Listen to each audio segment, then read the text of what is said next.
I'm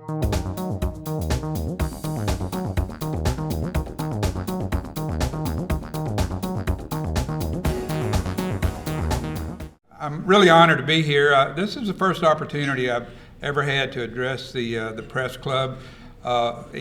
Even though I've served as a director, secretary over the years, and so I'm really honored to be here to talk about a department that I truly love.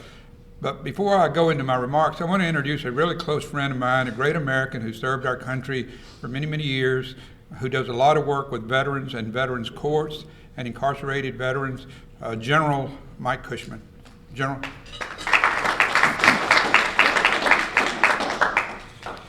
Thank you so much for the invitation again and the opportunity to address you today to talk about the great things that the Louisiana Department of Veterans Affairs does on a daily basis.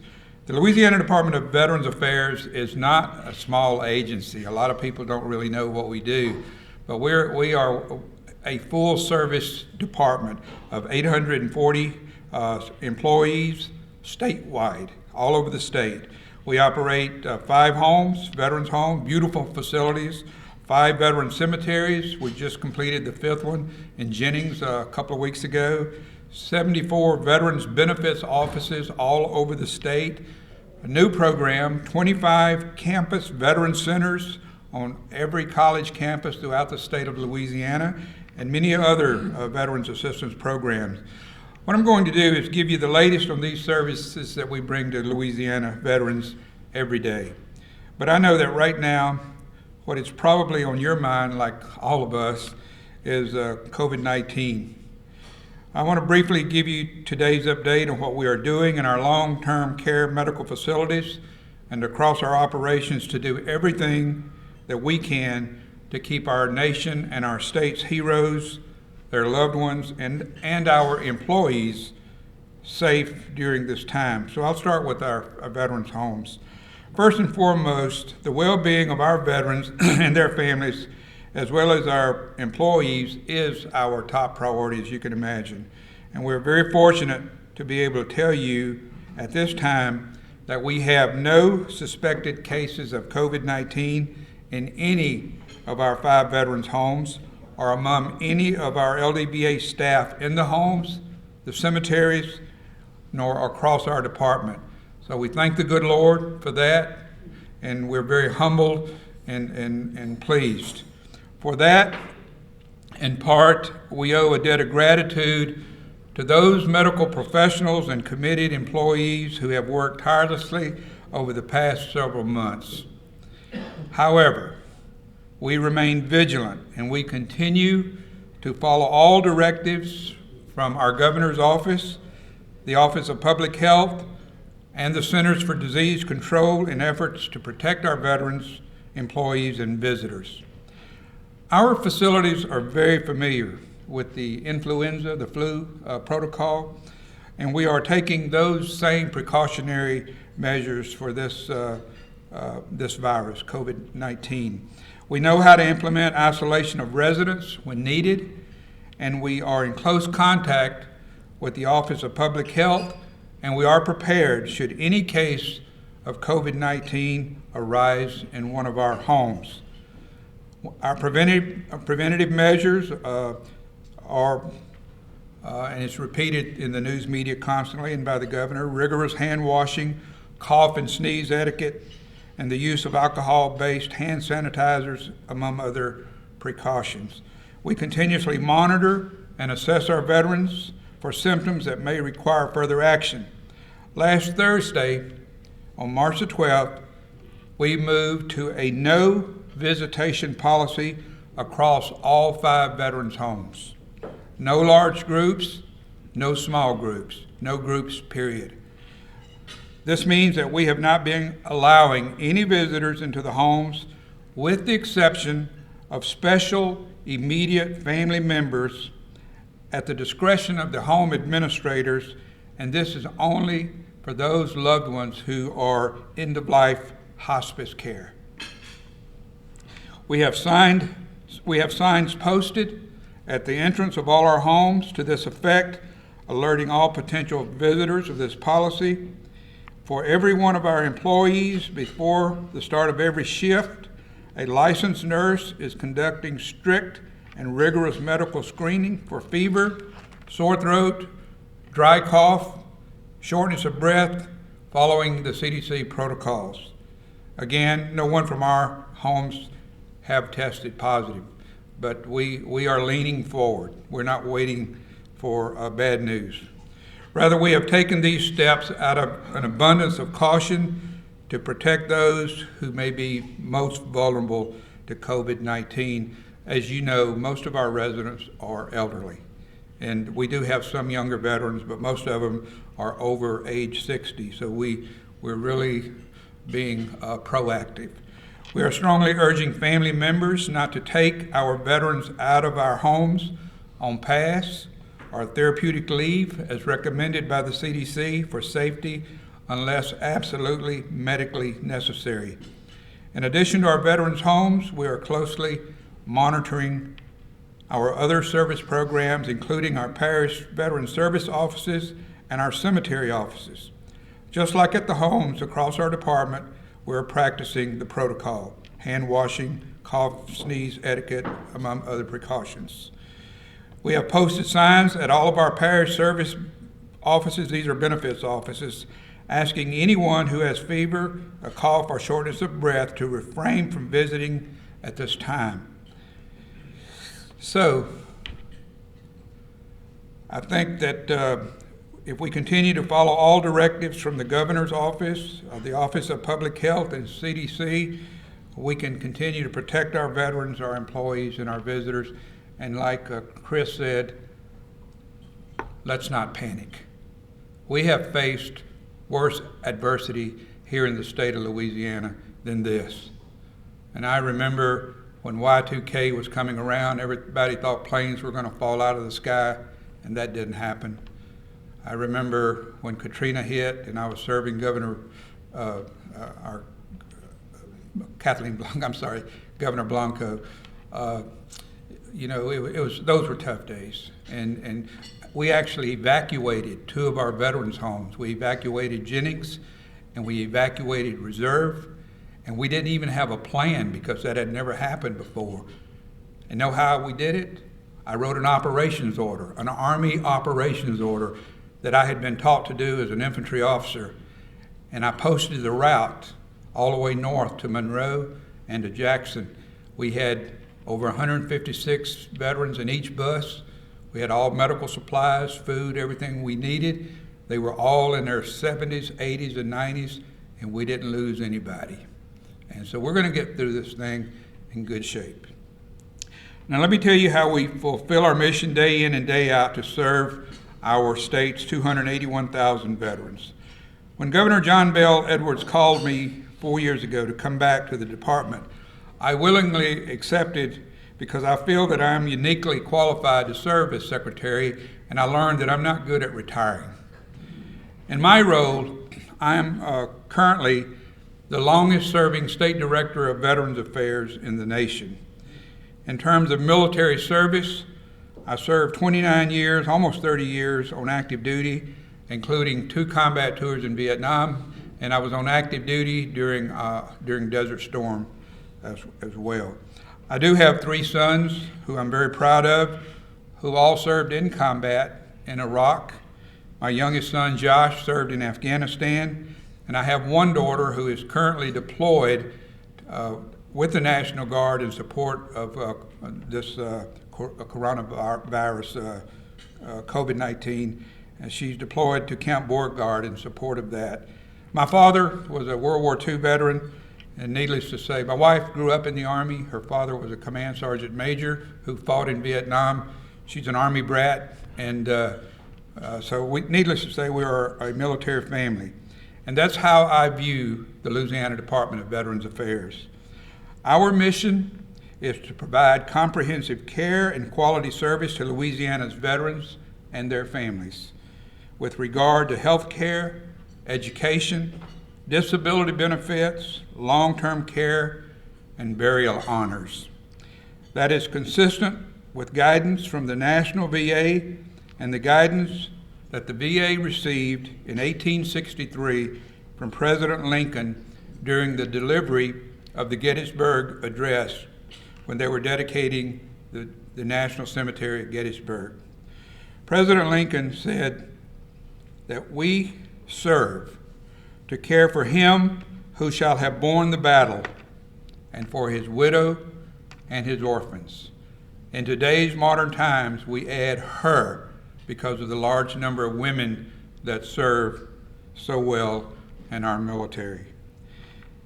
In 1924, the Louisiana legislature established and provided funds for a state service commissioner to aid veterans and their families. And after World War II, with the great cohort of veterans returning from wartime service, the need became even greater, and the Louisiana Department of Veterans Affairs rose to the challenge. In 2003, at the urging of myself, Colonel Strickland, then Secretary Governor Blanco, because our 256 Infantry Brigade was engaged in combat in Iraq, elevated the department to cabinet level. Other states were doing it, and I felt that we needed to be at the table with our forces deployed in actual battle, and we were losing soldiers in combat. The Secretary of Veterans Affairs needed to be at the table with the governor, and she agreed. She elevated us to cabinet level. We became the 21st cabinet on the governor's staff. Governor Blanco, bless her soul, I loved her, was a strong veteran supporter, and she believed that with the infantry brigade in combat, that it would be a great honor to Louisiana's veterans, and she was correct. Ladies and gentlemen, fast forward to today. In our department, we like to say for us that every day is Veterans Day and every day is Memorial Day, and there's a reason that we say that. Every day we care for more than 700 veterans in our 5 state-run veterans homes and burying veterans and their loved ones with honor in our 5 state-run veteran cemeteries. These homes are located, first I'll start with the oldest, is in Jackson, the Louisiana Veterans Home in Jackson, a beautiful facility on 80 acres. The second one is the Northeast Louisiana Veterans Home in Monroe. The third is in Jennings, the Southwest Louisiana Veterans Home. The fourth is the Northwest Louisiana Veterans Home in Bossier City. And finally, the Southeast Louisiana Veterans Home in Reserve. I had the honor of supervising the construction of those last 3 homes for our state's veterans. The Louisiana Veterans Home in Jackson has 129 beds, and each of our other veterans homes are federal VA certified to provide 156 beds. In the past 4 years, we have invested heavily and have spent almost $10 million renovating them and making them even more comfortable for our veterans. Probably most of you have been to a veterans home, and I think John Hightower, I've known John for years. They are beautiful, beautiful facilities, very comfortable, serene places of dignity. As a matter of fact, when we talk about veterans homes in the Department of Veterans Affairs, we think of our homes as places where veterans go to live, not to die. We don't even think like that. And so we want to provide a quality of life that they would never have in a private nursing facility. We are proud of our residents and their accomplishments, and many of them have been featured in local newspapers. I'd like to give you a couple of examples. Take Chief Warrant Officer Larry Phillips, for example. Larry lives in our Southwest Louisiana Veterans Home in Jennings. Tremendous story. I love to go to these veterans homes and just sit down and talk to these guys. It's like a history lesson.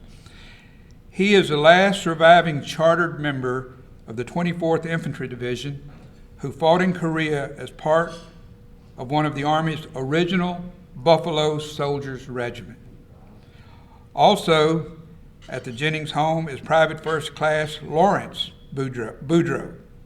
Lawrence received the National Order of the Legion of Honor Medal for his actions during World War II by the Ambassador of France. The Ambassador of France came to Jennings. I was there and personally presented him France's highest honor.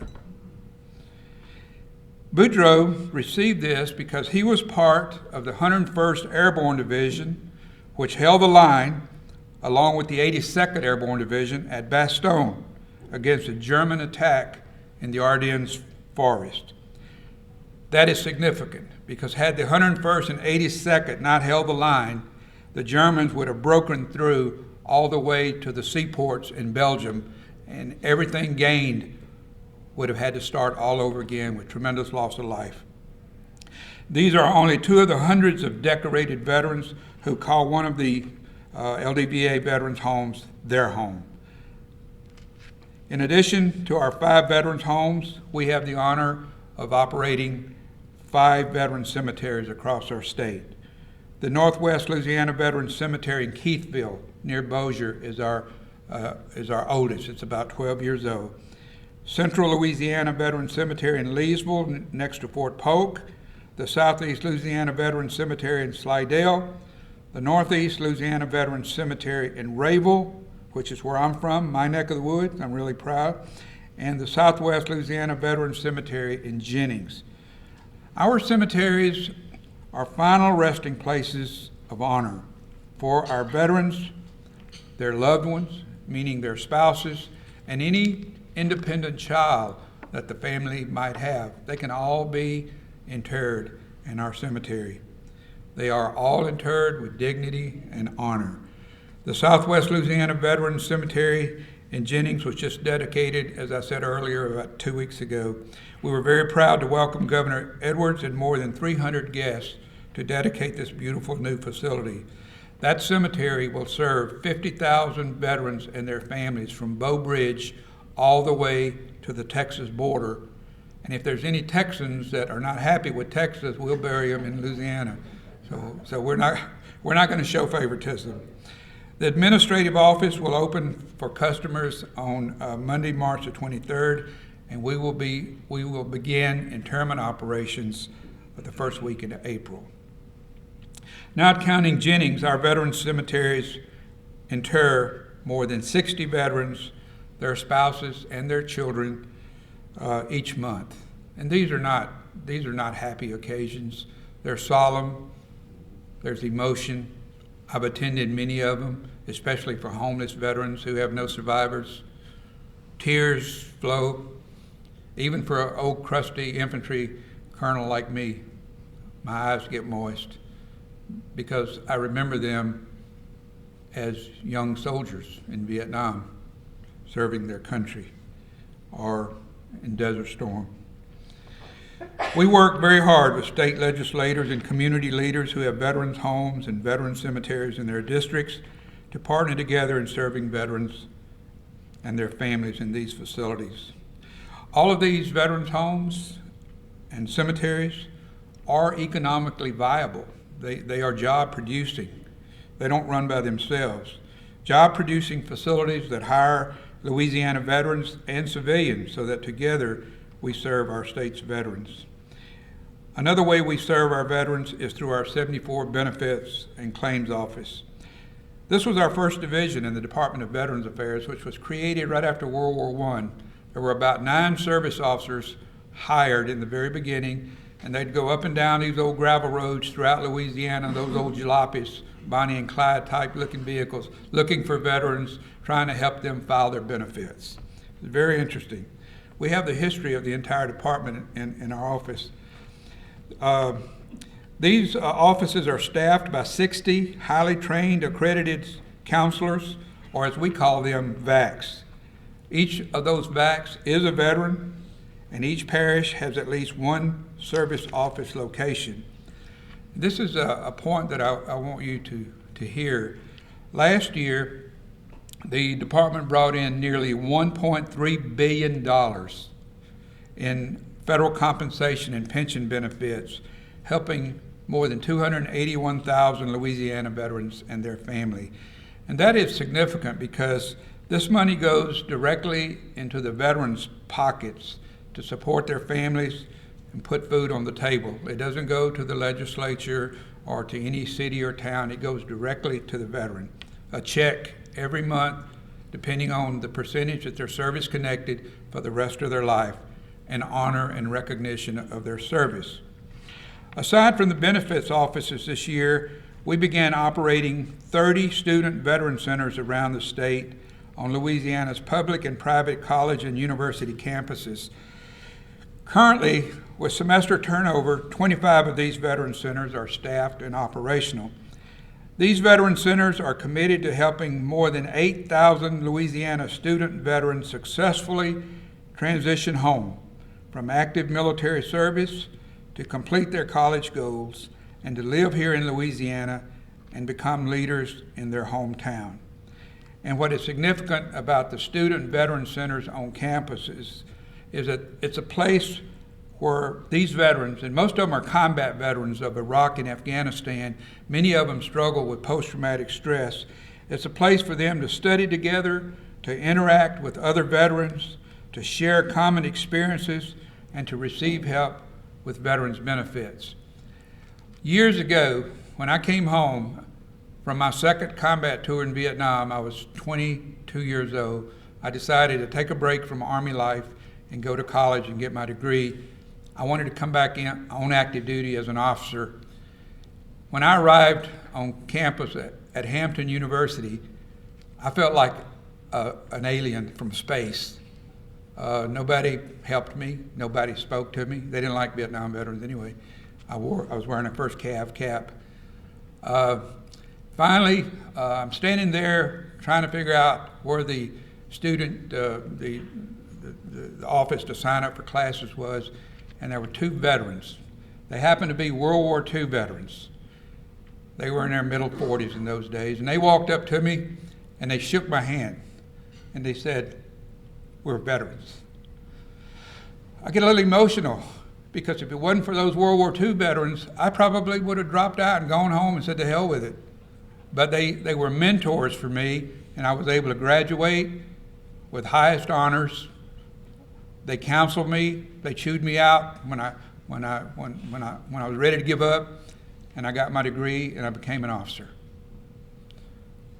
That was the purpose for us creating these veteran centers, to help these veterans graduate, stay here in Louisiana, and make a contribution, to have success and to contribute to our state.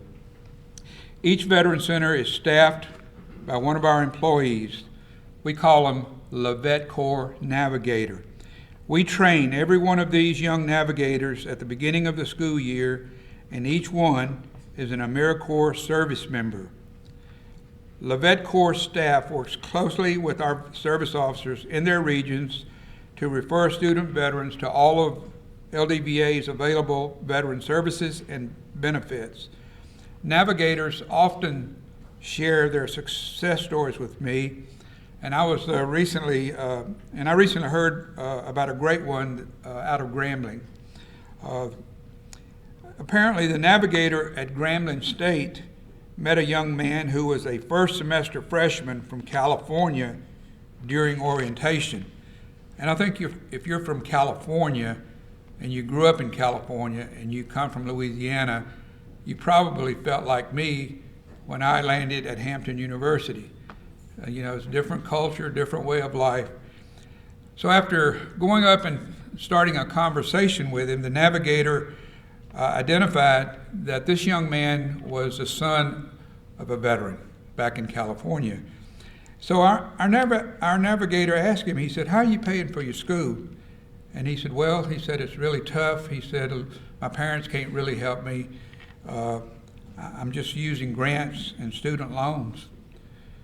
Over time, the navigator was able to get him off the student loan debt bandwagon and was able to help him use his federal 35 dependents educational assistance, which he was not even aware existed. This is just one of the examples of the great work our navigators are doing. And thanks to our navigator, we were able to help him stay in school, make the VA pay for it through his parents' service, and he's doing great. So we believe the Vet Corps program will help increase college graduation rates among our veterans. In addition, the department runs several other important programs, and I'm going to go through these rather quickly. We run the Louisiana Honor Medal Program, the Military Family Assistance Fund, and we run a fairly new program called the Incarcerated Veterans Program. The Louisiana Medal Program was passed by our legislature more than 12 years ago, and it recognizes the contributions made by all Louisiana veterans in all wars. Over the years, we've awarded over 70,000 honor medals, and we mail honor medals out every day. All you have to have is an honorable DD 214. All veterans know what that is. Send us a copy. We mail you your beautiful medal. We send you a letter signed by the governor thanking you for your service. Now I want to talk about another favorite program of mine, and it's called the Military Family Assistance Fund. That fund awards need-based grants to Louisiana veterans and their families up to $10,000 per year who become financially distressed due to deployments. It was created about 12 years ago to bring our National Guard back home the final weekend before they deploy into the combat theaters of operation, before they deploy into Iraq, Afghanistan. Many times, I'm humbled to say this, and it hurts me to say this, but many times that was the last time that a family saw their soldier because they were killed in combat. So we place great importance on the program. That program allows us to go to those bases, Fort Hood, Fort Bliss, Fort Riley, Kansas, wherever our soldiers are training, preparing for battle, and to bring them back home to Louisiana, to their armories one last time, where they can get in their cars and go home, and then we take them back. It's very expensive to do that, but we've been able to do it. There are a lot of young veterans that serve overseas and they come home, and because they were making $40,000 or $50,000 working in a plant along the Mississippi, all of a sudden they're mobilized, they're E4s, private first class.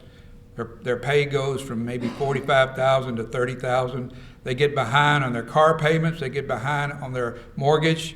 We can award them up to $10,000, make them well with their mortgages, and that's what we've done over the years to the tune of over $700,000. And the reason that we do that is we don't want that soldier operating in combat worrying about how am I going to make my house payment? What's going to happen to my family? We'll take care of that. We want them focused on the mission and come home safely. Since January, I mentioned $700,000 has been awarded, and we're honored to do that. But the significance of that program, ladies and gentlemen, is that we don't get any money from the legislature. That money comes through donations of fellow Louisianians and corporations. They've been very generous over the years, and they send money constantly. Usually small mom and pop type checks, but that's okay because they add up. So the fund is open for applications from all Louisiana veterans. This year we're a little bit concerned because in September the Louisiana Guard will deploy. More than 1,800 members of the 256 Infantry Brigade of the Louisiana Guard will deploy. This will be probably the third largest deployment out of Louisiana since 2011. So this fund is going to have to pay for a lot of buses for a lot of soldiers, and we're concerned that maybe the fund will be nearly depleted. We're hoping that's not the case. We're going to continue to raise money as much as we can and try to continue to help our veterans. So if you'd like to donate to the fund, I always say this, if you'd like to donate or you know anybody that would like to donate, think about the Military Family Relief Fund. You can find us on vetaffairs.la.gov, and it is tax deductible. Now another program that we just started about, 3 years ago, Billy? Yes, sir. And the General works very closely with us on this, is the Incarcerated Veterans Program. This program provides certified counselors to visit Louisiana prisons, listen to incarcerated veterans' concerns, and access benefits for prisoners' families and prisoners anticipating reentry. Just at Angola alone, there's over 400 imprisoned veterans. Hundreds at Dixon, at Hunt. These veterans at one time raised their right hand and swore allegiance to the defense of our nation, and then somewhere along the way, in a moment of anger or whatever, they made a mistake. And so now they're imprisoned. They are paying for that mistake, and they should pay for it. But they are fellow veterans, and so we're there for them. We file claims for them. If we know that they're going to be released within 6 to 8 months, we open claims for them. We talk to them. We participate in their Christmas programs. We give them honor medals. We do everything that we can, working with the Department of Corrections to make their lives a little bit easier. And then another program that we have is called the State Approval Agency.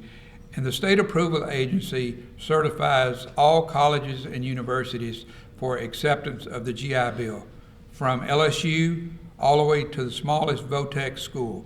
If they get GI Bill, if they're a barbershop school training veterans, then we certify them.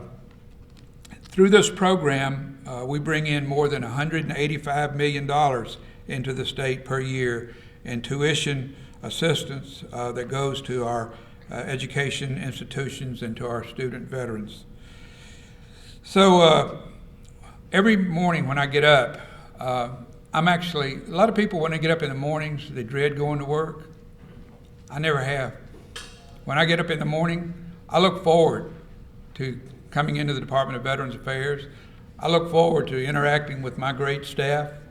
Some of them have been with me, like Miss Charmaine, for 16 years, from Walker, father's a veteran, know her mom. I even went to her church, and just wonderful staff. I will put this staff, and I told the governor the other day, because the governor's a West Point graduate, and I taught at West Point. I said I would put my VA staff up against any battalion that I ever led in the United States Army. They are that professional. I'm really proud of them.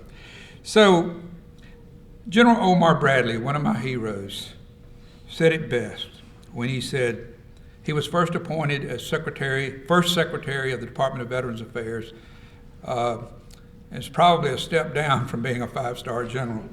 But he was first appointed secretary of the federal VA in Washington. And after he was there for a few days, he realized that he needed to make a lot of changes. And he got his people together, and he was kind of giving them the riot act about the way he saw things, and he told them, and I was able to capture this because I'm reading his biography. He said, "We are dealing with veterans, not procedures. We are dealing with their problems, not ours. So get busy." That's our motto, and it's on the wall in our department. In a day and age where there is so much argument and contention, we can all agree that those who honorably served our country deserve the very best that Louisiana can offer, and as well as our nation. And it is our daily responsibility to provide it. That concludes my remarks. I thank you for your attention, and I will take any questions you may have.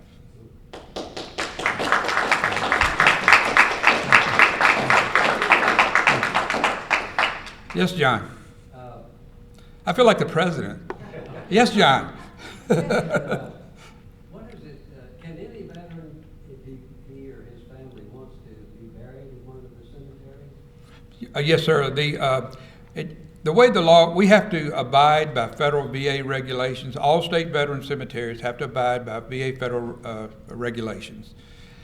The way the law is written is that any veteran can be interred in a state or national cemetery.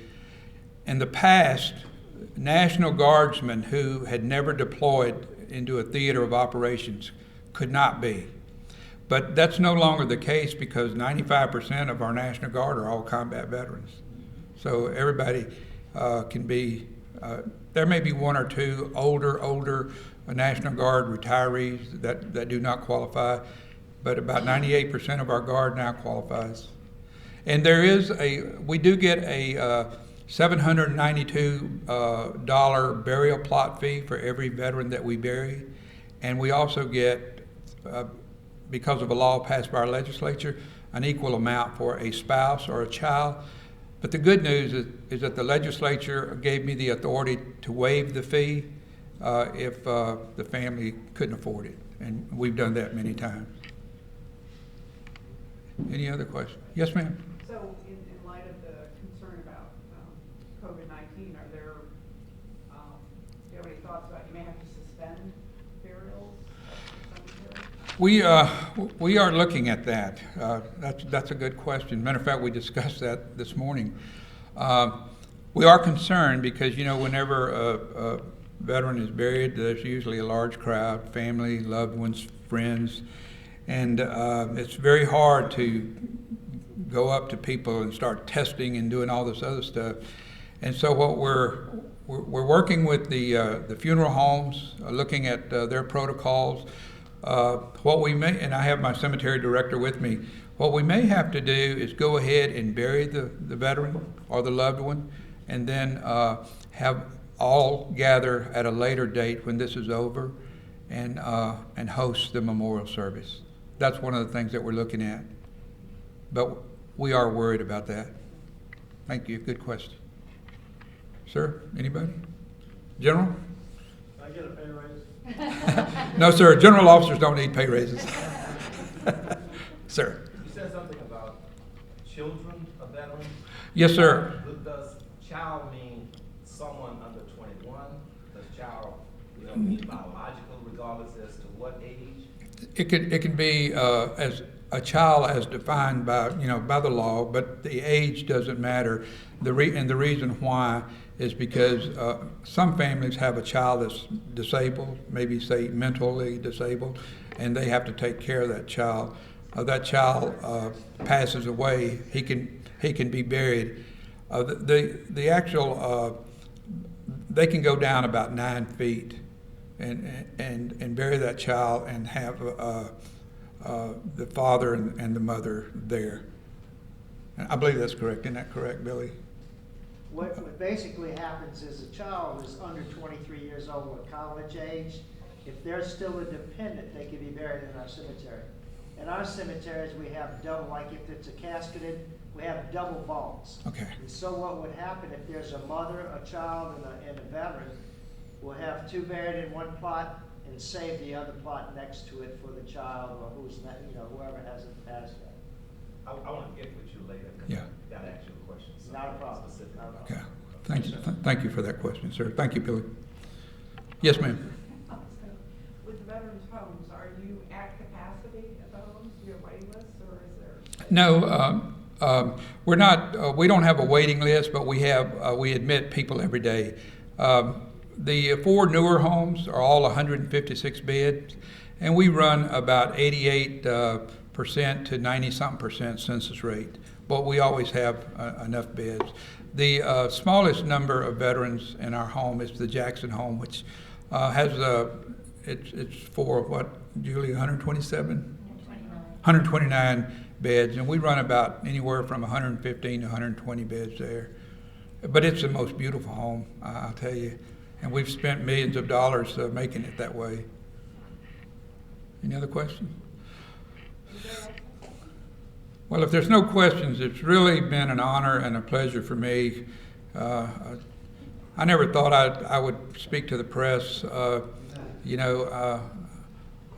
Growing up on the reservation, Choctaw Reservation in Mississippi, I never even thought I would get this far in life. And this is a great country, and here I am, and I just thank the Lord for giving me the opportunity to live in this country. Thank you very much. Thank you.